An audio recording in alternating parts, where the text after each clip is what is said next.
Welcome বন্ধুরা, আমি চিংড়ি মাছ দিয়ে মিষ্টি কুমড়ার সবজি বানাচ্ছি। আপনারা স্কিপ না করে দেখতে থাকুন। এবারে আমি কিছুটা লম্বা লম্বা করে মিষ্টি কুমড়া কেটে নিয়েছি, আর চিংড়ি মাছগুলো 200 গ্রাম ভালো করে ধুয়ে আমি নুন হলুদ মাখিয়ে রেখেছি। এটা কড়াইয়ে আমি এবার গরম তেল দিয়েছি। গরম তেল দিয়ে ওতে কালো জিরা আর শুকনো লঙ্কা ফোড়ন দিয়েছি। দিয়ে আমি চিংড়ি মাছগুলো লাল করে ভেজে নিয়েছি। এরপরে আমি ওর মধ্যে কিছুটা পেঁয়াজ দিয়ে দিয়েছি। চিংড়ি মাছগুলো আমি তুলে নিচ্ছি। পেঁয়াজটা আমি ভালো করে নাড়ছি, লাল লাল করে ভাজছি। এবার এর মধ্যে পেঁয়াজটা কিছুটা ভেজে নিয়ে তার মধ্যে আমি কিছুটা পরিমাণ আদা পেস্ট দিয়ে দিলাম। আপনারা দেখুন আমি কীভাবে বানাচ্ছি। অবশ্যই এভাবে তৈরি করে কমেন্টে লিখে জানাবেন কীরকম লাগলো। এবারে আমি মিষ্টি কুমড়া যেগুলো কেটে রেখেছিলাম সেটা দিয়ে দিয়েছি। দিয়ে আমি ভালো করে নেড়ে দিচ্ছি। এর মধ্যে মিষ্টি কুমড়া আর কাঁচা লঙ্কা 3টে দিয়ে দিয়েছি। এবারে আমি এর মধ্যে মটরশুঁটি দিয়ে দিলাম। দিয়ে স্বাদ মতো নুন দিলাম, সামান্য চিনি দিলাম, হলুদ দিলাম,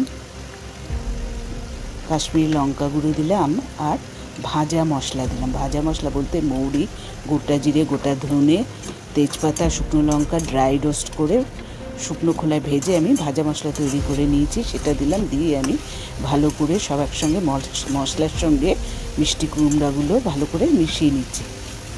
মিশিয়ে এরপরে আমি চিংড়ি মাছ, ভাজা চিংড়ি মাছ নেড়ে চেড়ে অনেকক্ষণ ধরে ভেজে ভেজে আমি তৈরি করছি। চিংড়ি মাছগুলো দিয়ে দিলাম। দিয়ে আমি ভালো করে মিশিয়ে আবার কিছুক্ষণের জন্য ঢেকে দিয়েছি, যাতে সবগুলো ভালো করে মিষ্টি কুমড়াটা ভালোভাবে সেদ্ধ হয়ে যায়। কিছুক্ষণ ঢেকে দিয়েছিলাম। মিষ্টি কুমড়া খুবই নরম জিনিস, তাড়াতাড়ি সেদ্ধ হয়ে যাবে। এবারে সামান্য ওর মধ্যে জল দিয়ে আবার আমি কিছুক্ষণের জন্য লো ফ্লেমে ঢেকে রাখছি। বন্ধুরা, আপনারা অবশ্যই সাবস্ক্রাইব করবেন। সাবস্ক্রাইব করলে অনেক নতুন রেসিপি আমার দেখতে পারবেন। লাইক শেয়ার করবেন। এবার আমার চিংড়ি মাছ হয়ে গেছে। মিষ্টি পামকিন দিয়ে চিংড়ি মাছের কারি তৈরি হয়ে গেছে। এবার এর মধ্যে আমি সামান্য গরম মশলা দিয়ে দিলাম। এভাবে অবশ্যই করে দেখবেন, দারুণ টেস্টি হয় খেতে। খুবই দুর্দান্ত স্বাদের এই রেসিপি।